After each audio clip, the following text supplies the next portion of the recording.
அஸ்ஸலாமு அலைக்கும் வரஹ்மத்துல்லாஹி வபரகாத்துஹு. இப்போ நீதிபதி கோர்ட்டுக்குள்ளே நுழையும் போது வழக்கறிஞர்கள்லாம் எழுந்து நிற்கணும் அப்படின்றது போன்ற சொல்கிறாங்க.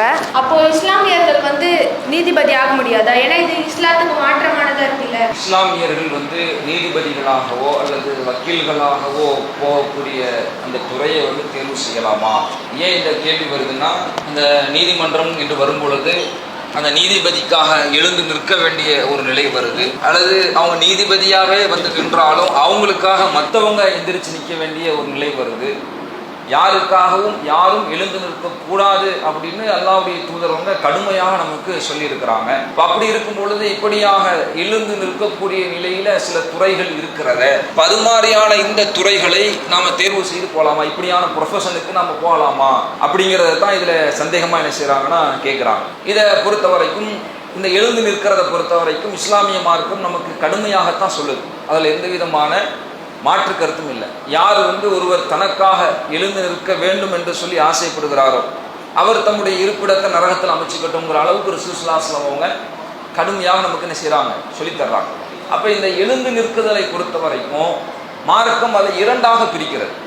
ஒன்று என்னன்னா மரியாதைக்காக எழுந்து நிற்கிறது, இன்னொன்று வரவேற்கிறதுக்காக எழுந்து போகிறது. வரவேற்கிறதுக்காக எழுந்து நிற்பதும் மரியாதைக்காக எழுந்து நிற்பதும் என்று சொல்லி இரண்டு விதமாக மார்க்கம் நமக்கு இதை என்ன செய்து பிரித்து சொல்லுது. இதை எப்படி நம்ம பார்க்கலாம் அப்படின்னா, ரசூலுல்லாஹி ஸல்லல்லாஹு அலைஹி வஸல்லம் அவங்களுக்கு தன்னுடைய பிள்ளைகள்ல மிகவும் விருப்பமான பிள்ளையாக ஃபாத்திமா ரலியல்லாஹு அன்ஹா அவங்க என்ன செஞ்சிருக்கிறாங்க, இருந்திருக்கிறாங்க. அந்த ஃபாத்திமா ரலியல்லாஹு அன்ஹா அவங்க வீட்டுக்கு, ரசூலுல்லாஹ்வுடைய வீட்டுக்கு வந்தாங்கன்னா ரசூலுல்லாஹ் எந்திரிச்சு போய் அவங்கள வரவேற்று கையில் முத்தம் கொடுத்து தன்னுடைய இருப்பிடத்தில் அமர வைப்பாங்க. ரசூல் ஸல்லல்லாஹு அலைஹி வஸல்லம் அவங்க ஃபாத்திமா ரலியல்லாஹு அன்ஹா வீட்டுக்கு போனாங்கன்னா ஃபாத்திமா ரலியல்லாஹு அன்ஹா அவங்க எந்திரிச்சு போய் ரசூலுல்லாஹ் வரவேற்று கையில் முத்தம் கொடுத்து தன்னுடைய இருப்பிடத்தில் என்ன செய்வாங்க, அமர வைப்பாங்க. அப்படிங்கிற செய்தியை புகாரி போன்ற ஹதீஸ் கிரந்தங்கள்ல நம்ம என்ன செய்ய முடியும், பார்க்க முடியும். அப்போ எழுந்திருக்க கூடாது, ஒருவர் வர்றாங்கிறதுக்காக எழுந்திருக்க கூடாதுன்னு சொன்ன ரசூலுல்லாஹ் தான் தன்னுடைய மகள் தன்னுடைய வீட்டுக்கு வரும்போது எந்திரிச்சு போயிருக்கிறாங்க. அப்போ கூடாதுன்னு சொல்லிட்டு இங்கே செய்கிறாங்களே, முரண்பாடானா முரண்பாடு கிடையாது. இங்கே ஒரு வித்தியாசம் இருக்குது. என்ன வித்தியாசம்னா, ஒருத்தவங்களை வரவேற்கிறதுக்காக எந்திரிச்சு போகிறோம்ல, இது மார்க்கடிப்பட தவறில்லை. ஏன் தவறில்லைன்னா, இது பரஸ்பரம் செய்யக்கூடிய விஷயம். நான் உங்கள் வீட்டுக்கு வந்தால் நீங்கள் என்ன எந்திரிச்சு வரவேற்பீங்க, நீங்கள் எங்கள் வீட்டுக்கு வந்தீங்கன்னா நான் உங்களை எந்திரிச்சு என்ன செய்வேன், வரவேற்பேன். ஆனால் மரியாதை செய்கிற விஷயம் என்று அப்படி இல்லை. ஒரு அரசர் வர்றாரு, அரசர் வரும்போது எல்லோரும் எந்திரிக்கணும்னு நினைக்கிறாங்க, எல்லோரும் எந்திரிக்கிறாங்க. அது மாதிரி ஏதோ அந்த நாட்டுடைய சாமானிய ஒரு மனிதன் வரும்போது அந்த அரசர் எந்திரிச்சு நிற்பாரா? அப்படி நிற்கக்கூடிய நிலை இல்லை. நீதிபதி வர்றாரு, எல்லாரும் எந்திரிச்சு நிற்கிறாங்க. நீதிபதி உட்கார்ந்து இருக்கும்போது திடீர்னு யாராவது ஒருத்தவங்க வந்தா டப்புனு நீதிபதி எந்திரிச்சு நிற்பாரா? நிற்கிறது இல்லை. அப்போ இது எதை காட்டுதுன்னா, இவங்களுக்கு ஒரு மதிப்பு இருக்கு, இவங்களை நம்மளை விட உயர்ந்தவங்க, நம்ம அவங்கள விட தாழ்ந்தவங்க, இவங்க வந்தால் நம்ம எந்திரிக்கணும், கண்டிப்பாக எந்திரிக்கணும். இப்படிங்கிற மாதிரியாக ஒரு மரியாதையின் என்ற அடிப்படையில் எழுந்திருக்கக்கூடிய ஒரு நிலை இருக்கும்னா அதை மார்க்கம் தடுக்கும். அப்படி நம்ம எந்திரிக்கவும் கூடாது, அப்படி மற்றவர்கள் நமக்கு எழுந்திரு நிற்கணும் அப்படின்னு சொல்லி அவங்க ஆசைப்படவும் கூடாது. இதை மார்க்கம் என்ன செய்யுது, அறவே தடுக்கும். சரி, அவ இப்படி இந்த அளவுக்கு மார்க்கத்தில் எழுந்து நிற்பது தடுக்கப்பட்டிருக்குதுன்னா, அப்போ இது மாதிரியான எழுந்து நிற்கக்கூடிய நம்முடைய உயர் அதிகாரிகள் வரும் பொழுது எழுந்து நிற்கக்கூடிய ஒரு நிலையை நம்ம அடைகிறோமே, இப்போ நம்ம என்ன செய்யறது அப்படிங்கிற கேள்வி என்ன செய்யணும்னா வரும். இப்போ இதை பொறுத்த வரைக்கும் நாம் சற்று பிரித்து பார்க்க வேண்டிய அவசியம் இருக்குது. என்ன பிரித்து பார்க்க வேண்டிய அவசியம்னா, உண்மையிலேயே ஒருவர் வர்றாரு, இவர் உயர்ந்தவர், நம்ம தாழ்ந்தவருங்கிற எண்ணத்தில் நாம் எழுந்து நிற்போம்னா அது மார்க் அடிப்படையில் தப்பு கூட. அது ஒரு மறைவான ஒரு இணை வைப்பை கொண்டு என்ன செஞ்சிடும், சேர்த்துடும். ஆனால் நம்ம நிர்பந்திக்கப்படுறோம், நீ எந்திரிச்சு நின்று ஆகணும், நிற்கலைன்னா உனக்கு கல்வி கிடைக்காது, உனக்கு ஒரு இந்த நிலையை அடைய முடியாது என்று ஒரு நிர்பந்தம் நமக்கு சுமத்தப்படும்னா. ஸ்கூலில் இருக்கிறாரு, பிரின்சிபலாக தான் எந்திரிச்சு நிற்கணும்.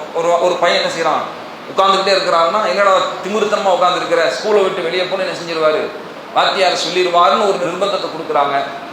எங்கே போனாலும் இந்த நிர்பந்தம் இருக்குது, படிக்கவே முடியாத ஒரு நிலை வந்துடுங்கிற பட்சத்தில் இப்படியான ஒரு சூழ்நிலையை கருத்தில் கொண்டு என் மனசளவில் வெறுத்து இவங்களுக்கெல்லாம் மரியாதை கொடுக்கலாம், எந்திரிச்சு நிற்கலை, அல்லாஹ்வுடைய தூதர் அவங்க தடுத்திருக்கிறாங்க, மார்க்கத்தை தடுக்கப்பட்டதா இருக்கு, வேற வழி இல்லை, எனவே நான் எந்திரிச்சு நிற்கிறேன்னு அதை மனம் வெறுத்து அதை செய்வோம்னு சொன்னால் அது குற்றம் இல்லை என்ற நிலையில் தான் அதை செய்ய முடியும், பார்க்க முடியும். வேணும்னா ஒன்று பண்ணிக்கலாம். என்ன பண்ணிக்கலாம்னா, வந்தா எந்திரிச்சுருந்தா தானே பிரச்சனை, வர்றதுக்கு முன்னாடியே நாங்கள் என்ன செஞ்சிருவோம், நின்றுவோம். அப்படின்னு முன்னாடியே நின்றுட்டோம்னா அவங்க வந்ததுக்காக எந்திரிச்சு நின்றோங்கிற நிலையில என்ன செய்ய மாட்டோம், வரமாட்டோம். அதை தவிர்த்துக்கிறதுக்காக எப்படி இது மாதிரி ஒரு சில தந்திரங்களை மேற்கொண்டு நம்ம அதுக்கு முன்னாடி எந்திரிச்சு நின்றுவோம் என்று எந்திரிச்சு நின்று அவன் வந்ததுக்கப்புறம் எல்லாரும் உட்காரும்போது உட்கார்ந்தோம்னா அது என்ன இல்லை, பிரச்சனை இல்லை. இப்படி நம்மால் கையாள முடியும் என்று இருந்தால் அந்த வழிகளை நம்ம செஞ்சுக்கலாம், கையாண்டுக்கலாம். இல்லை அந்த வழிகளையும் கையாள முடியல, இது கண்டிப்பாக செய்யணும், செய்யலைன்னா நமக்கு தண்டனை வந்துடும், நம்மளை குற்றவாளியாக பார்ப்பாங்க, அல்லது நம்முடைய சமூக புறக்கணிப்புக்கு உள்ளாகும், நம்முடைய கல்வி இன்ன பிற உரிமைகள் பறிக்கப்படும், எனவே வேறு வழி இல்லை, இதை செய்தாகணுங்கிற விஷயங்கள்ல ரொம்ப பாரதூரமான இணை வைப்பிற்கும் பக்கம் நம்ம நிர்பந்திக்கிறாங்கன்னா அது உயிர் போற விஷயத்துல தான் நம்ம செய்யறதுக்கு மார்க்கத்தில் அனுமதி இருக்கு. சிறுக்கு மாதிரியான நேரடியான பாரதூரமான விஷயங்களை நாம் நிர்பந்தத்தின் போது செய்யலாம். எந்த நிர்பந்தம் தெரியுமா?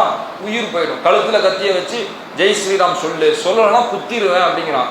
அப்ப நம்மளை தற்காத்துக்கிறதுக்காக உள்ளத்துல ஈமான் இருக்கு, ஆனா வாயளவுல பொய்யா என்ன சொல்றோம், அப்படி சொல்றோம்னா மார்க்கத்துல தப்பில்லை. அதை ரசூல் ஸல்லல்லாஹு அலைஹி வஸல்லம் நமக்கு விளக்குறாங்க. அது மாதிரி உயிர் போகக்கூடிய நிர்பந்தமான நேரங்கள்ல மிகப்பெரிய பெரும்பாவமான பாரதூரமாக இருக்கிற சிறுக்கையும் கூட ஒருவர் போலியாக என்ன செய்யலாம், வெளிப்படுத்தலாம் அப்படிங்கிற மார்க்கம் நமக்கு என்ன செய்யுது சொல்லுது. இப்ப இது மாதிரியான பாரதூரமான பாவங்களுக்கு அது உயிர் போகும் தருவாய்ங்கிற நிர்பந்தத்தை நம்ம அடைஞ்சிருக்கோம். இப்ப மற்ற விஷயங்கள்ல அது பெரிய அளவுக்கு பெரும்பாவத்தை கொண்டு போய் சேர்க்கக்கூடிய நிலை இல்லாவிட்டாலும் அதனுடைய சாயல் இருக்கிறது என்று இருந்தாலும் கூட அதையும் நாம் தவிர்த்திருக்கணும். அதிலும் நாம தவிர்த்திருக்க முடியல, இதை செஞ்சுதான் ஆகணும், வேற வழி இல்லை, அப்படியான ஒரு நிர்பந்தத்தில் இருக்கிறோம்.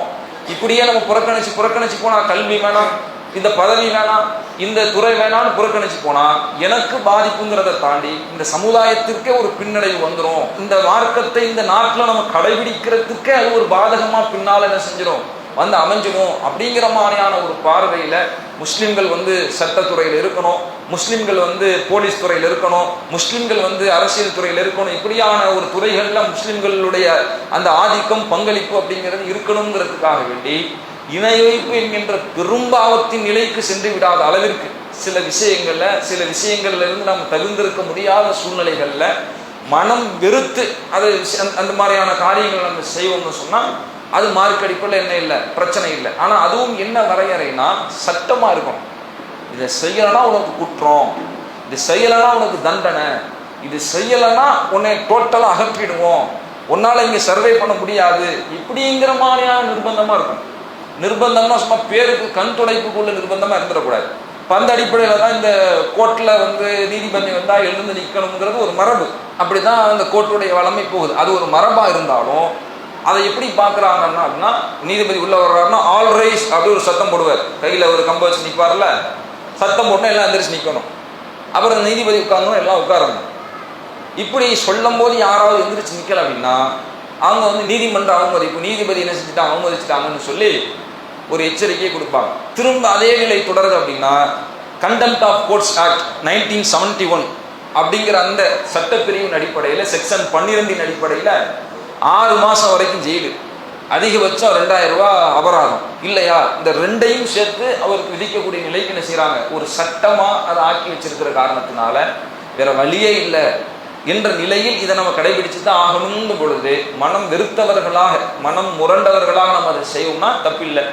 இல்லை ஜட்ஜி வந்ததுக்கு அப்புறம் நம்மளால என்ன செய்ய முடியும், உள்ள போக முடியும் என்ற நிலை இருக்கும்னு சொன்னா அதை நம்ம என்ன செஞ்சுக்கலாம், கடைபிடிச்சிக்கலாம். அதே மாதிரி ஒரு நீதிபதியா இருக்கிறாரு, அவர் வரும்பொழுது எல்லோரும் எழுந்து நிற்கணுங்கிறது ஒரு மரபை என்ன செய்யறாங்க நீதிமன்றத்தில் ஃபாலோ பண்ணிட்டு இருக்கிறாங்க. இப்போ இந்த மரபை உடைக்கிற விதமா நான் வரும்போது யாரும் எந்திரிச்சு நிற்காதீங்க உட்காருங்கன்னு சொன்னா நீங்க எப்படி சொல்ல போச்சுன்னு எல்லா நீதிபதிகளும் ஒன்று சேர்ந்து நீங்களும் சேர்ந்து கோர்ட்டை அவமதிக்கிறீங்களா, நம்ம மேலேயே நீதிபதி மேலேயே போட்டுருவாங்கடா கேஷன்னு ஒரு பயம் இருக்கும் பொழுது அப்போ வேற வழி இல்லாமல் என்ன செய்யறோம், இதை ஃபாலோ பண்றோம்னா அது மார்க் அடிப்படையில் குற்றம் என்ற நிலையில் அது பார்க்கப்பட வேண்டியது இல்லை. நம்ம மனம் வெறுத்தவர்களாக அதிலிருந்து நம்மால் முடிந்த அளவு விலகி இருப்பதற்குண்டான முயற்சிகளை நம்ம செய்யணும். அதை தாண்டிய ஒரு நிலையில் இது போன்ற சில விஷயங்களில் நாம் தவிர்க்க வேண்டிய நிலை இல்லாத பொழுது அதை நம்ம தந்திரமாக கையாளுவதற்கு முயற்சி செய்யணும். அதுவும் இல்லைங்கும் பொழுது மனம் வெறுத்தவர்களாக அதை நம்ம செய்வதில் என்ன இல்லை, பிரச்சனை இல்லை. இது சமுதாயத்தின் பாதுகாப்பு கருதி, சமுதாயத்தினுடைய வளர்ச்சியை கருதி, சமுதாயத்துடைய அந்த மார்க்க நிலையை அவர்கள் இந்த நாட்டில் கடைபிடிப்பதற்குண்டான உத்தரவாதத்தை கருதி செய்யப்படக்கூடிய முடிவு. இந்த முடிவு அப்படிங்கிறது ஏதோ சாதாரணமாக சுயநலத்துக்காக எடுக்கிற முடிவு எடுத்துக்க கூடாது. இதில் கவனமாக பார்க்க வேண்டிய விஷயம் என்னன்னா, இது ஒருத்தருடைய சுயநலம் சார்ந்த விஷயம் இல்லை. ஒருத்தர் ஒரு நீதிபதியாக, ஒரு முஸ்லீம் வந்து ஒரு நீதிபதியாக வந்து உட்கார்றாருன்னா சும்மா இல்லை. முஸ்லீமுக்கு எவ்வளோ விதமான அழிச்சாத்தியங்கள் இந்த நாட்டில் நடக்குது, எவ்வளோ அநியாயங்கள் நடக்குது. இவ்வளவு அநியாயத்தை ஏதாவது நீதிமன்றம் வந்து தட்டி கேட்டுச்சா? நேரடியாக தானாக வந்து முன் வந்து வழக்கு கொடுத்துச்சா? ஏன் இல்லை? ஏன்னா முஸ்லீம்கள் இல்லை. உச்ச நீதிமன்றத்தில் எத்தனை முஸ்லீம்கள் இருக்கிறாங்க? தலைமை நீதிபதி எத்தனை பேர் இருக்கிறாங்க? ஹைகோர்ட்டில் எத்தனை பேர் இருக்காங்க? இல்லை. அப்போ அந்த நிலையை அடையாததன் விளைவு நம்முடைய மார்க்கத்தை இந்த நாட்டில் கடைபிடிப்பதற்கே அது ஒரு பாதிப்பாக வந்து நிற்கும்னா, சமுதாய நலன் கருதி இது போன்ற விஷயங்களை நாம் புறக்கணித்து அதை கண்டுகொள்ளாமல் மனம் வெறுத்து நாம் அதை செய்வோம்னு சொன்னால் மார்க்க அடிப்படையில் என்ன இல்லை, பிரச்சனை இல்லை அப்படிங்கிறத இதுக்கு பதிலாக சொல்லுவோம். அல்லாஹு அக்பர், அல்லாஹு அக்பர்.